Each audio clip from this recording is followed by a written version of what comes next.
I think, first of all, investors just need to take a breather. I mean, were NASDAQ companies really worth 4% less yesterday than they are than the day before? I mean, I think the thing is, this is not really about the Fed rate hikes, 25 bips, 50 bips. I mean, this is all about the fact that investors simply just don't know with a high degree of confidence where these growth rates will land, because all the demand was pulled forward during COVID. And what does it look like as we comp those high numbers going forward? And you can extrapolate the same thing with GDP. You know, GDP accelerated. Obviously, there has to be a slowdown subsequent to that. So I think with the demand pulled forward, what investors need to ascertain right now is which of these companies will mean revert back to the growth curves that we had prior to COVID, and which ones will not. And I think you can make the argument with all of these big tech companies that they are likely to revert, with the exception of probably Facebook, back to the way things were. But probably some of them will revert back to even better rates because the world, and you can extrapolate that from last night's results, the world after COVID moved in Microsoft's favor. And you're seeing where the growth rates have actually landed higher than where they were from pre-COVID. Google, the world somewhat shifted away. What did Satya Nadella, James, what did Microsoft do? They bought LinkedIn a few years ago. That was pre-COVID. I get it. What has Microsoft done that has been so good? I mean, I use Excel and Outlook. That's kind of it. Where are they winning? It's a great question. And what they did is the common theme for the companies that will define the future. What Satya Nadella did for Microsoft is it made it a cloud-first company.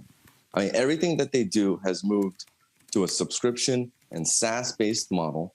Cloud-based services obviously are cloud-based, and every product and service is built on the cloud and leverageable and scalable in a incredibly efficient way going forward. And the tools that they provide help businesses run their businesses better, especially as we move from a physically bounded to a digitally unbounded world.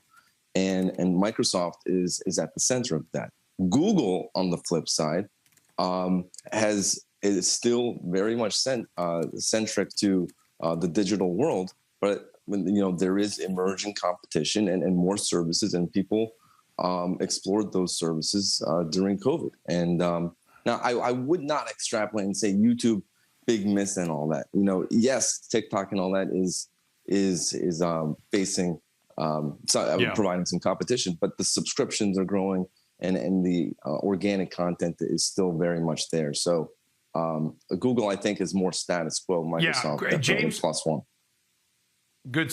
How important is Apple, their earnings and their guidance? I think it's important. I think that's going to be a tricky one because you have the China exposure there. But that's one where I think the world also shifted in Apple's favor. Similar to Microsoft, because now you're increasingly dependent. You're working from home. You have less IT departments. You're increasingly dependent on Apple services to fulfill your work needs. And you're more and more reliant on Apple devices and privacy and things of that nature to run your life, both professionally and personally. So it's going to be a tricky quarter with the China exposure. But I think fundamentally long-term, this is also another one that will revert back to the original growth curve that we had. So long-term, we still like it.